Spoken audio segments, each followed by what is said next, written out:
Ce qui arrive dans le secteur immobilier n'est pas une petite secousse, c'est un véritable tremblement de terre. Et attention, on ne parle pas d'une crise économique classique, non, on parle d'une révolution technologique qui va absolument tout changer. Pour beaucoup, ce sera la fin de partie. Mais pour d'autres, ça pourrait être le début d'une aventure incroyable. Quand on lit cette phrase, ça fait froid dans le dos, pas vrai? Et il faut bien comprendre que ce n'est pas juste un mauvais moment à passer. C'est bien plus profond. C'est un véritable tsunami de technologie programmé pour déferler en 2026. Et il va tout balayer. La question, ce n'est plus de savoir s'il arrive, parce que ça, c'est une certitude. La vraie question, c'est comment faire pour ne pas se noyer. Alors c'est quoi les ingrédients de cette tempête parfaite? En fait, il y a 3 énormes vagues qui arrivent exactement en même temps. On va les décortiquer ensemble, une par une, pour bien saisir l'ampleur du choc qui se prépare. La première menace, et pas des moindres, l'intelligence artificielle. Ce truc qui semblait être un simple gadget il y a encore peu de temps, eh bien demain, ce sera le concurrent le plus redoutable. L'IA ne va plus se contenter d'être une petite assistante, non, elle va carrément venir jouer sur le même terrain que les pros et s'attaquer au cœur même du métier. Concrètement, ça veut dire quoi? Prenons les choses point par point. L'estimation précise d'un bien. Une IA analyse des millions de ventes en quelques secondes. Qui peut rivaliser? Les visites, on peut en faire 20 sans bouger de son canapé. La rédaction de l'annonce, l'IA en écrit une parfaite qui touche les émotions en plusieurs langues. Et la disponibilité, un humain ne pourra jamais être aussi réactif qu'un assistant virtuel qui répond 24 heures sur 24, 7 jours sur 7. En clair, les compétences de base du métier sont en train de devenir totalement automatisées. Deuxième grosse vague, les plateformes. On pense à Se Loger, Bien Ici, tous ces géants. Pendant longtemps, c'était juste des vitrines où l'on publiait des annonces. Mais ça, c'est fini. Ils sont en train de muter, de se transformer pour devenir le centre du jeu, pour gérer la transaction de A à Z. Il faut imaginer une forteresse. À l'intérieur, il y a les plateformes. Elles ont tout.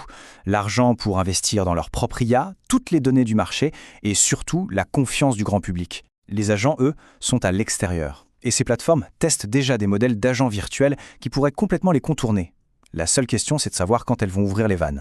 Et la troisième vague, c'est la consolidation. En gros, les gros mangent les petits. Les grands réseaux absorbent les indépendants, ils concentrent les mandats, et mécaniquement, ça met une pression énorme sur les commissions pour tout le monde. C'est la loi du plus fort. Voilà, le décor est planté. Ces 3 vagues, l'IA, les plateformes, la consolidation, forment un étau qui se resserre de jour en jour. Et la conclusion, elle est sans appel. Dans ce nouvel environnement, l'agent générique, celui qui se contente de faire le job de base, n'a tout simplement plus sa place. Ok, bon, le constat est dur, c'est vrai. Mais il était nécessaire. Alors maintenant, on prend une grande inspiration. Parce que, et c'est ça qui est fou, c'est précisément au cœur de cette menace que se trouve la plus grande des opportunités. La solution pour 2026, la clé de tout, elle tient en un seul mot, l'humain. Il faut retenir cette phrase, tout ce qui peut être automatisé le sera. Point. Mais tout ce qui ne peut pas être automatisé, ça va devenir de l'or en barre. La machine elle a une limite fondamentale, elle n'a pas de cœur. Et c'est là que tout commence.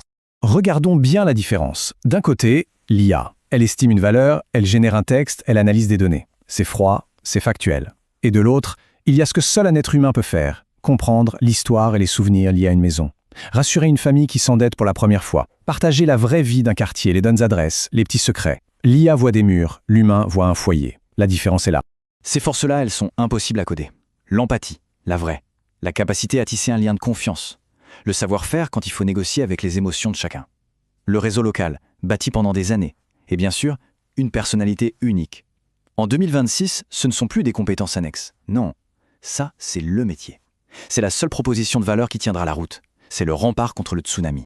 Et ça nous amène à un paradoxe incroyable. Plus la technologie va tout envahir, plus les process seront automatisés et déshumanisés, et plus les gens chercheront désespérément un contact humain authentique. Mais attention, ils ne chercheront pas un agent, ils chercheront une personne spécifique en qui ils ont une confiance absolue.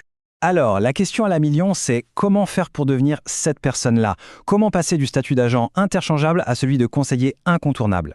Eh bien, il existe une stratégie pour ça, le personal branding, l'art de devenir un choix évident. Le personal branding, en fait, c'est très simple. Ce n'est pas parler de soi. C'est une stratégie pour clarifier sa propre valeur, son expertise, sa personnalité, pour que les clients qui nous ressemblent viennent à nous naturellement. L'objectif, c'est de créer une connexion avant même d'avoir décroché le téléphone. Et là, il faut tout de suite être très clair. Le personal branding, ça n'a absolument rien à voir avec l'ego. L'ego, c'est les photos avec les grosses voitures, c'est ne parler que de soi, c'est copier les autres. Le personal branding, c'est tout l'inverse. C'est clarifier sa valeur, c'est créer du lien, c'est devenir une référence de confiance. L'un est tourné vers soi-même, l'autre est tourné vers le client. C'est le jour et la nuit.